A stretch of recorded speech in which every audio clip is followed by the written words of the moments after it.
Welcome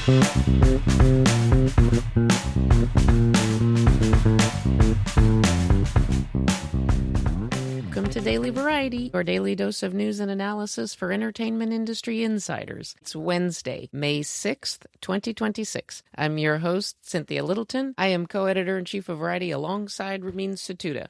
I'm in LA, he's in New York, and Variety has reporters around the world covering the business of entertainment. In today's episode, in our cover story segment, we'll hear from Variety's Daniel D'Addario on his profile of actor Javier Bardem, who is busier than ever with a Spanish indie film at the Cannes Film Festival. He's also got Dune Part 3 and the Apple TV series Cape Fear coming later this year. But before we get to that, here are a few headlines just in this morning that you need to know. R.I.P. Ted Turner. He was such a giant in the media world. He was the definition of a maverick, the mouth of the South, the wild and woolly entrepreneur out of Atlanta who saw around corners and could see in the 1980s where the entertainment world was heading. I am proud to have conducted one of Ted Turner's last interviews in 2019 as Turner Classic Movies marked its 25th anniversary. We've recirculated that story on Variety's social platforms today.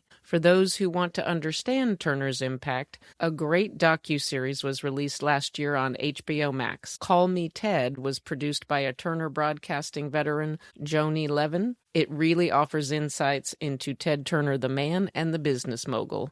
Among his most important legacies will be his track record of philanthropy and caring about the earth. More CEOs could stand to embrace such important subjects. Disney's quarterly earnings reported before the bell this morning were solid. Josh D'Amaro made his first outing on a conference call as CEO and laid out a lot of his vision for the company. D'Amaro is particularly revving the gas on the effort to make Disney Plus even more of a hub for all things Disney, including activity and bookings around the theme parks.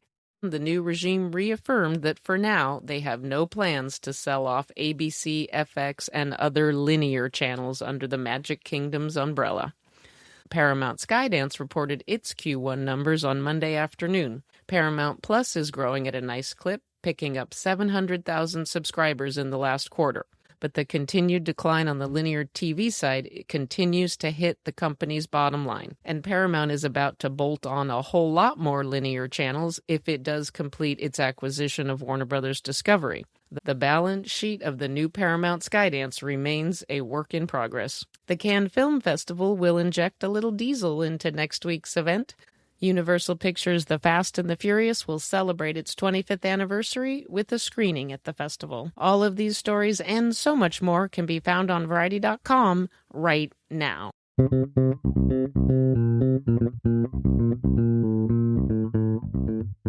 And now it's time for conversations with Variety journalists about news and trends in show business. Daniel D'Addario, Variety's chief correspondent, joins us to talk about the very talented Spaniard that he profiles for our latest cover story, in print and online. Daniel D'Addario, thank you so much for joining me. You are fresh back from Madrid, where you hopped over to interview the star who graces our Cannes cover this year. Glad to be back and glad to have had the opportunity to go to Spain. Well, yeah, that's a very tough assignment. How did you find Javier Bardem to be at this very, very busy moment of his career? The word that comes to mind is contentment. I think he simultaneously works very hard at his career and is constantly in demand, both in Spanish productions and in American studio fare. But also, he lives a very real life. He lives in Madrid, outside the Hollywood bubble, with his wife, also a famous actress, Penelope Cruz.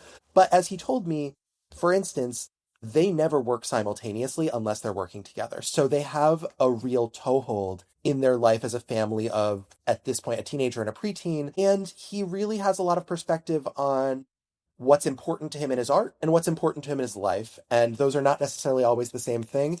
And he has a very healthy separation between the two. I think he sees the circus for what it is. And that's also what enables him to speak out and be such an effective voice or advocate for the causes in which he believes, because to him, the career is not the be-all and end-all. He has been over the past couple of years, and he is making no apologies. He is articulate about what he feels the humanitarian disaster going on in Gaza. He's not shy about criticizing the Israeli state and what is happening there. How did you feel when you were sitting with him and he was talking very openly and in detail about what he sees is wrong in Gaza right now? I think he comes to his position that whatever he believes, he must speak out vociferously because he was raised by effectively a single mother who was an actress in the Spanish film system and who also really stood up for what she believed and also was raised under the authoritarian regime of Franco in Spain. And as such, I think he's had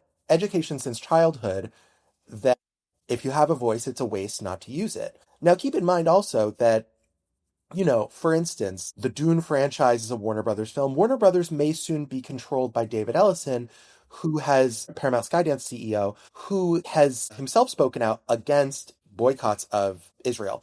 So Javier Bardem is speaking out is not without risk.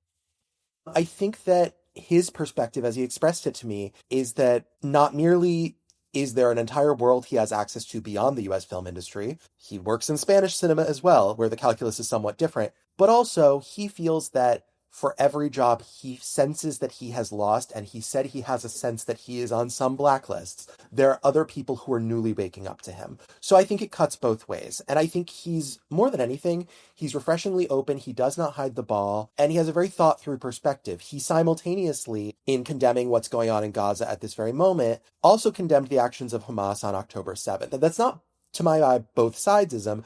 That's just him having a clear perspective that he has a responsibility to see all sides of the picture.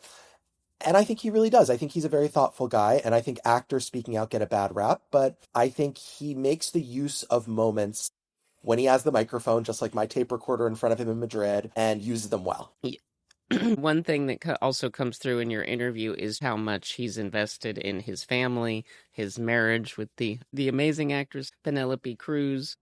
You really got him to open up because Bardem, if you look in past interviews, he really does not talk about Penelope very much at all. He really gave you a window into their lives, how they feel about parenting. I wanted to tread with thought and care because I understand that this is not a territory he's really spoken about a lot over the course of his career. I just think that for whatever reason, it seems as though things are going really well over there in Madrid. And not merely is he incredibly gracious and lovely and clearly a man in love when talking about his wife and his children, he also puts a lot of thought into things that I think a lot of people are thinking about that intersect with the industry he's in. He's very concerned about, for instance, that his kids use computers at school. He's very concerned about the impact of AI on their education, on their attention spans. And this is something I've written about before, about my own kids and their attention spans in the age of YouTube. He has the same concerns. So it was very interesting to hear him talk about,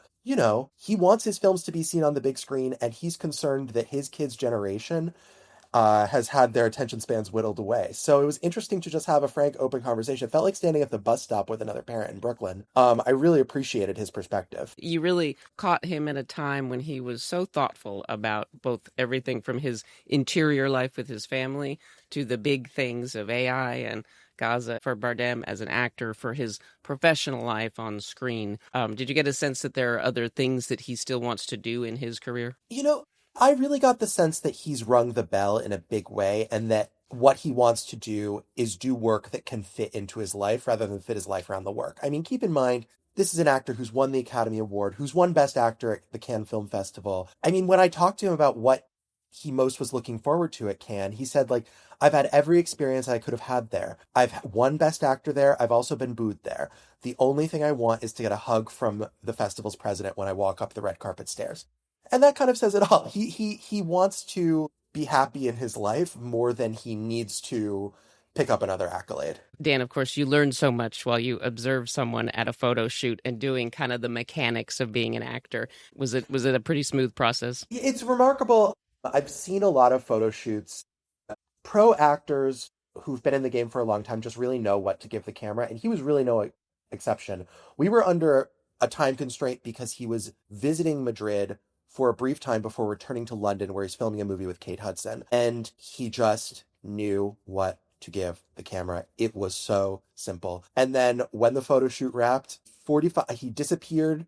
45 seconds later, reemerged and had been in a tuxedo, was in a t-shirt and jeans, and said, "Okay, let's talk." It's just, he is in supreme control of both his craft and how he wants to spend his time. So I was very impressed. Well, again, listeners, I can't wait for you to read this. I suspect that he's a favorite of a lot of folks in Hollywood, but I think people will learn a lot about who Javier Bardem is. Okay, Dan, my last question for you. How did you find Madrid? I gotta believe it's pretty great time to be in one of the world's great cities. Yeah, I'd only ever been to Madrid once, and I was lucky for me. I went as a child, and so this was my first time since graduating college. And it's a remarkable city, and one really gets the sense that it really colored my impression of how he lives his life, living there with his family, because it is just a very graciously paced city.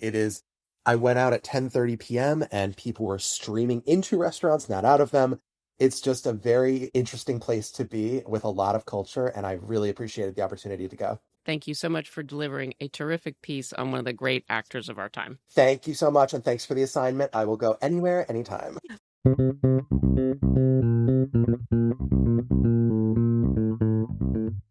As we close out today's episode, here's a few things we're watching for. In addition to the Cannes Film Festival, next week is Upfronts in TV Land. Please go to Variety.com and look for email preferences to sign up for our dedicated Upfronts newsletter. It will start this Sunday, May 10th, and run through Thursday, May 14th.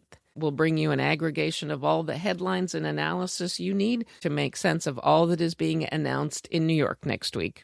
Don't miss my colleague Chris Willman's terrific write-up of the Arthur Lyons Film Noir Festival in Palm Springs. Chris goes to all these esoteric festivals, so you don't have to. It's a great read if you love film noir. We love to hear from our listeners, so please send thoughts, gripes, and other feedback about Daily Variety to podcasts@variety.com. Before we go, congrats to Darren Aronofsky, the director of The Wrestler, Requiem for a Dream, Black Swan, and many more pictures, is about to receive the honorary Leopard Award from the Locarno Film Festival. The 79th edition of the festival in the Swiss resort town will run August 5th through 15th. Thanks for listening. This episode was written and reported by me, Cynthia Littleton, with contributions from Daniel D'Addario. Sticks, Nicks, Hick Picks. Please leave us a review at the podcast platform of your choice, and please tune in tomorrow for another episode of Daily Variety.